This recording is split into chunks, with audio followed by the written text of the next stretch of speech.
Years ago, as a young missionary laboring in a tiny branch on the small island of Amami Oshima, Anos atrás, como jovem missionário, eu estava servindo em um pequeno ramo na ilha de Amami Oshima, Japão. Um dia, meu companheiro e eu ficamos muito animados ao saber que o presidente Spencer W. Kimball visitaria a Ásia e todos os membros e missionários no Japão foram convidados a ir a Tóquio para ouvir o profeta em uma conferência diária. Com entusiasmo, os membros do ramo, meu companheiro e eu começamos a fazer planos para a conferência. Precisaríamos fazer uma viagem de 12 horas de barco através do Mar da China Oriental até o Japão continental, seguida de outra viagem de 15 horas de trem até Tóquio.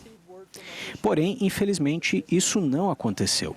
O presidente da missão nos enviou a notícia de que, devido à distância e ao tempo da viagem, meu companheiro e eu não poderíamos participar da conferência em Tóquio.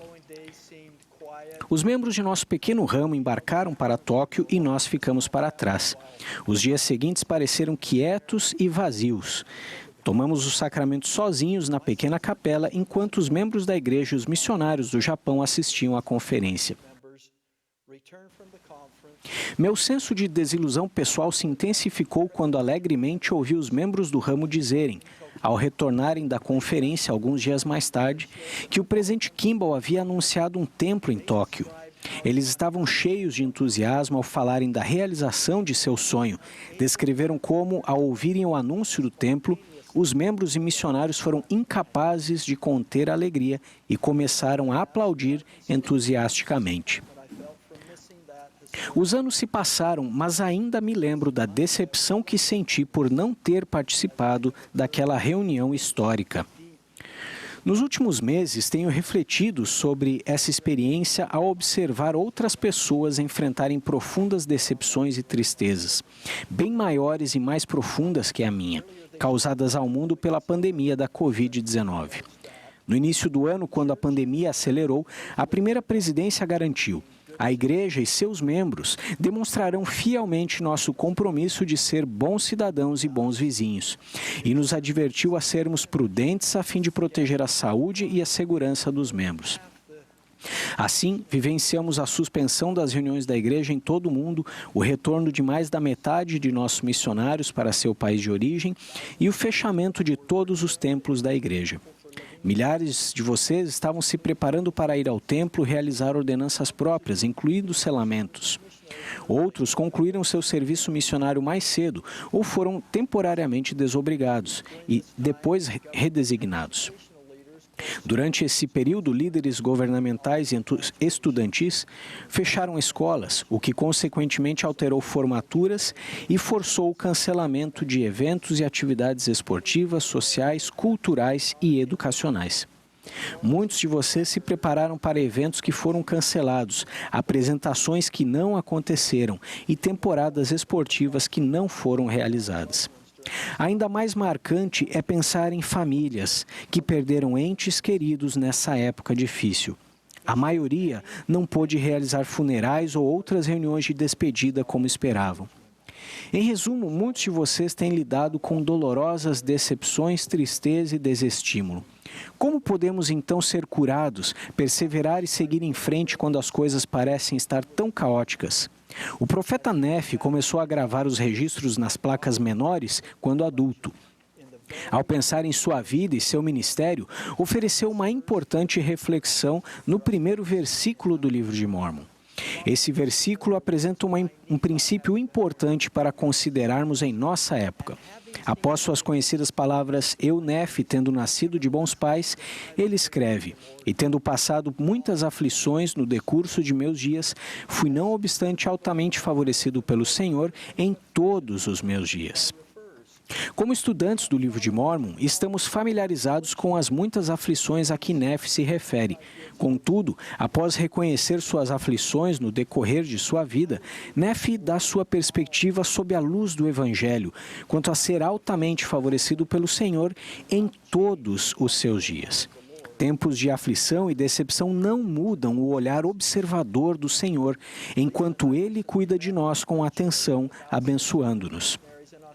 Recentemente, Lissa e eu tivemos uma reunião virtual com cerca de 600 missionários da Austrália. A maioria deles estava sob algum tipo de confinamento ou restrição relacionados à Covid-19 e muitos deles estavam trabalhando de seu apartamento. Juntos, ponderamos sobre pessoas mencionadas no Novo Testamento, no Livro de Mórmon e em Doutrina e Convênios, que, como eles, o Senhor abençoou para realizarem coisas grandiosas em meio à adversidade, definidos mais pelo que eram capazes de fazer com a ajuda do Senhor, a despeito de seu confinamento e suas restrições. Lemos sobre Paulo e Silas, que enquanto estavam presos em troncos, oraram, cantaram, ensinaram e testificaram, chegando até a batizar o carcereiro. E novamente sobre Paulo em Roma, em prisão domiciliar por 2 anos, tempo durante o qual declarava e testificava o reino de Deus, ensinando as coisas pertencentes ao Senhor Jesus Cristo. Sobre Nefe e Leí, filhos de Elamã, que depois de torturados e presos, foram envolvidos por um fogo protetor, enquanto a voz do Senhor, mansa, de perfeita suavidade, penetrava até o âmago da alma. Sobre Alma e Amuleque, em Amonia, que descobriram que muitos acreditaram e começaram a arrepender-se e a examinar as Escrituras, embora tenham sido zombados e aprisionados, tendo ficado sem alimento, sem água e nus.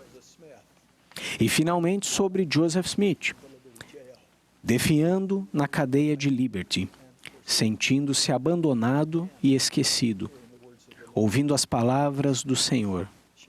Essas coisas serão para o teu bem, e Deus estará contigo para todo o sempre.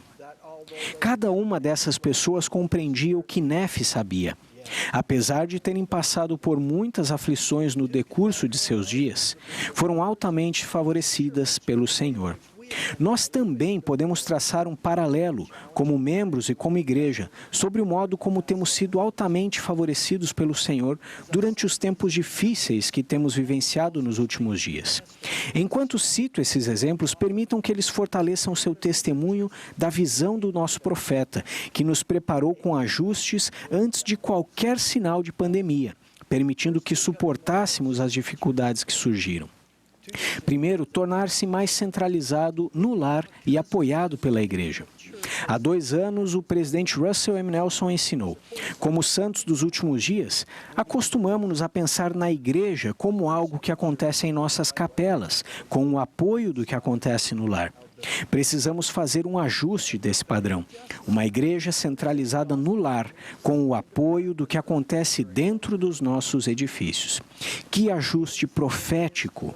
O aprendizado do evangelho centralizado no lar foi posto em prática com o fechamento temporário das capelas.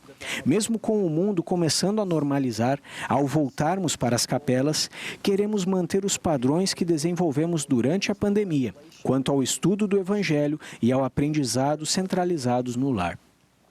Um segundo exemplo de sermos altamente favorecidos pelo Senhor é a revelação a respeito de ministrarmos de modo mais elevado e sagrado. Em 2018, o presidente Nelson apresentou a ministração como um ajuste no modo como cuidamos uns dos outros. A pandemia apresentou várias oportunidades para aprimorarmos nossas habilidades com a ministração. Os irmãos e as irmãs ministradores, as moças e os rapazes e outras pessoas se ofereceram para conversar, cuidar de jardins, cozinhar, enviar mensagens por meio da tecnologia e levar o sacramento àqueles que necessitavam de ajuda. A própria igreja também ministrou durante a pandemia, com uma distribuição sem precedentes de alimentos para centros de armazenamento, abrigos para os sem-teto e centros de apoio a imigrantes, e com projetos direcionados aos locais onde a fome é mais grave no mundo. As irmãs da Sociedade do Socorro e seus familiares aceitaram o desafio de fazer milhões de máscaras para os profissionais da área da saúde.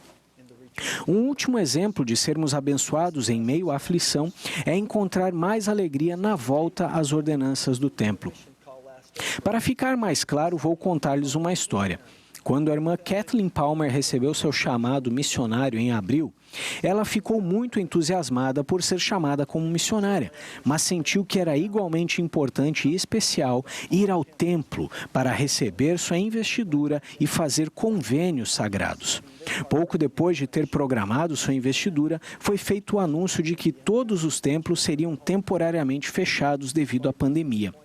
Depois de receber essa informação desoladora, ela descobriu que participaria do CTM em casa, por meio virtual. Apesar dessas decepções, Kathleen se concentrou em permanecer animada. Durante os meses da intervenção, a Sister Palmer nunca perdeu a esperança de passar pelo templo. Sua família jejuou e orou para que os templos fossem abertos antes de sua partida para a missão.